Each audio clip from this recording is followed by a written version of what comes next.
So next we need to cut 4 legs. Only 2 of them are actually legs. The other 2 you just put handles on them to help pull the bed down. And it says for them to be 3 inches by 7 inches. But this is 3.5. And since I'm not sure what I'm going to do with these edges, I'm going to cut a strip off and then cut it to the actual width so that I don't have this rounded. It'll be 90 degrees and then I can figure out if I'm going to route them or whatever later.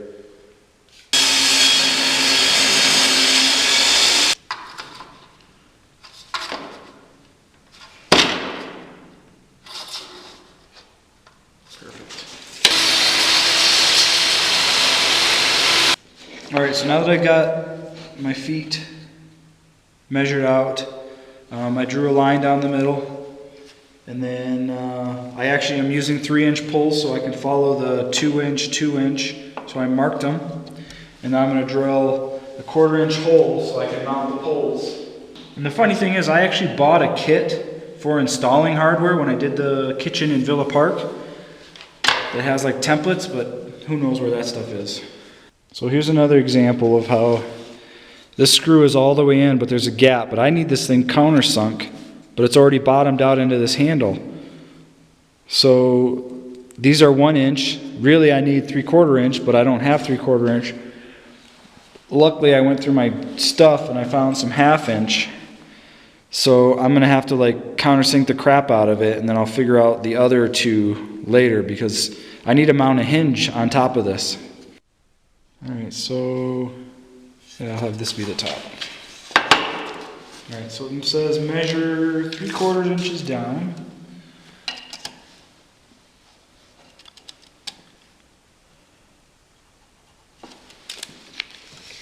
Half inch from each side.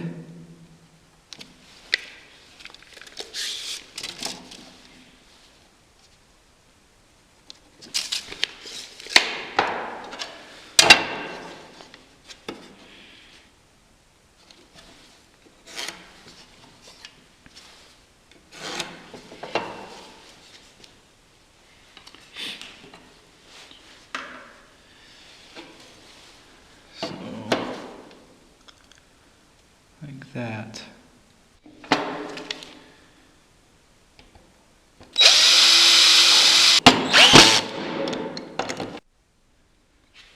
Alright, so this looks interesting. Center it, and I have the leg all the way out straight, and this is going to butt up against the front. And then I put 2 screws in here, and then I guess I have to come in from outside this way crooked.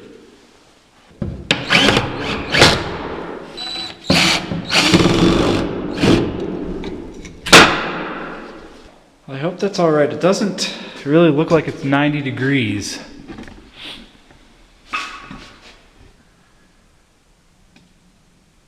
And this is the support that to support this end of the bed on the floor, so I hope that's okay.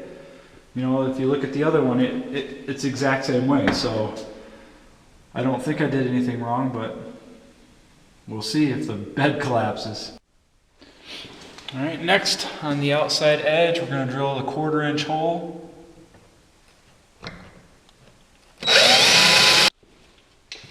And we measure from the inside of the side rail to the 1/4 inch hole.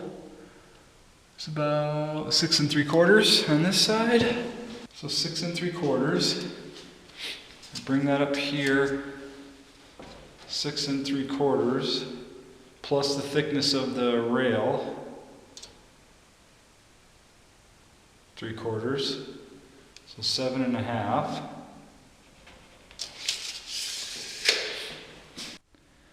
Alright, and look who decided to show up to the party. It says that this is going to be rough, so.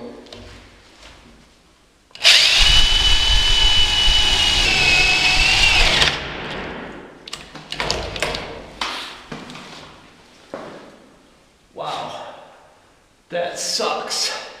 Of all the places to have a screw.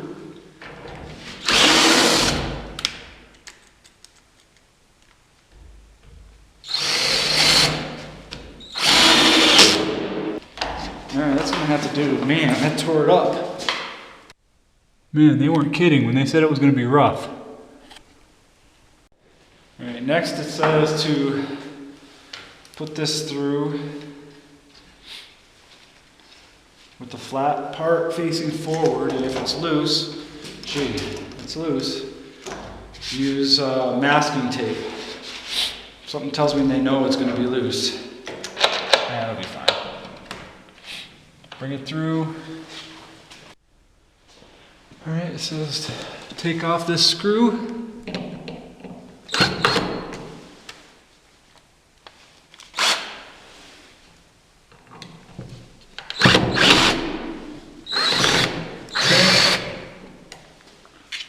Put this washer on.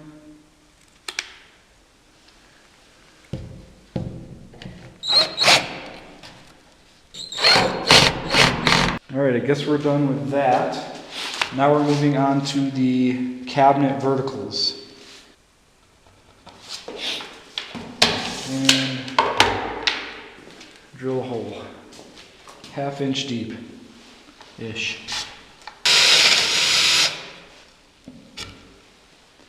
It's about 1/2 inch.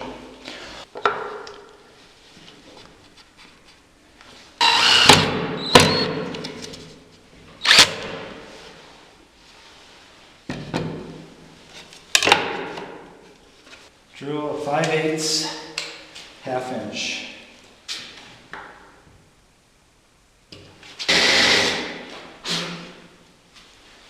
And that's to fit a nut. So now I put 4 screws in the outside. And then I have to put this guy in here, which means I need to drill a 1/4 inch hole.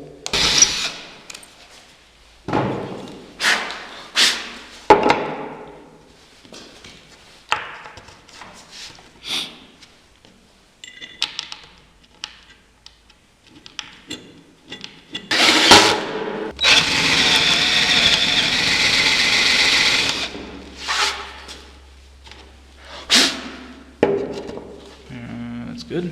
All right, so now I need to cut the front and rear rail for the header board, and the instructions say the rear rail has to be actual wood, and then the front is plywood.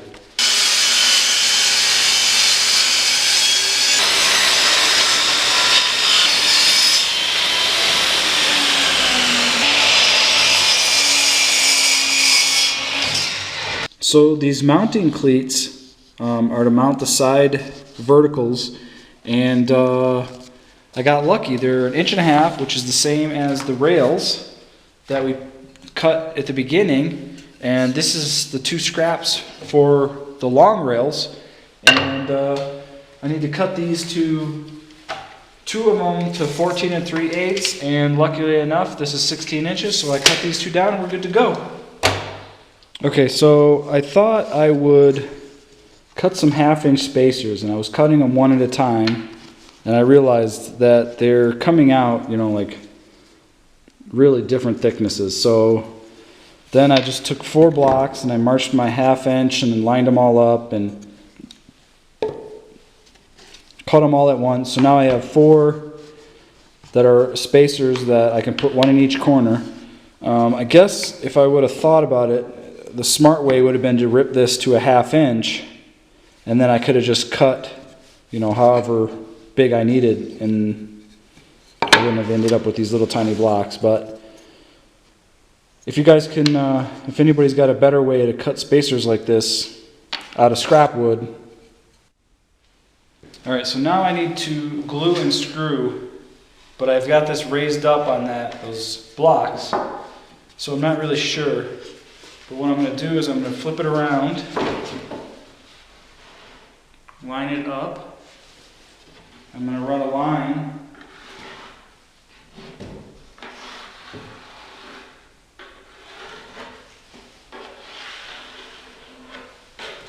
If that worked, that'll give me the top, so I know just to screw just a little bit under that line. Okay, so I bought a box of 1 1/4 inch nails and a box of 1 1/2 inch nails. I've got literally 2 pages left. I haven't even opened the 1 1/4 inch nails yet, and I'm getting ready to do the other side, and it says I need 2 inch nails, which it didn't even tell me to buy. Nonetheless, I didn't even open the 1 1/4 inch, and wow. Now I got a box of 1 1/4 inch, a box of 1 1/2, which I'm going to use here because it didn't tell me to buy 2 inch. And I probably only used like 20 nails.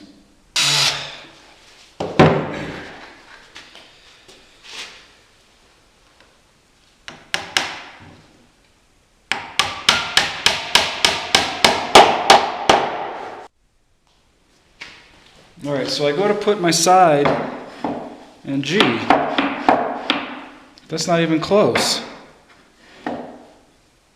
So I go back and I check, this is supposed to be 14 3/8, and then I realize I check and this is supposed to be 14 3/8.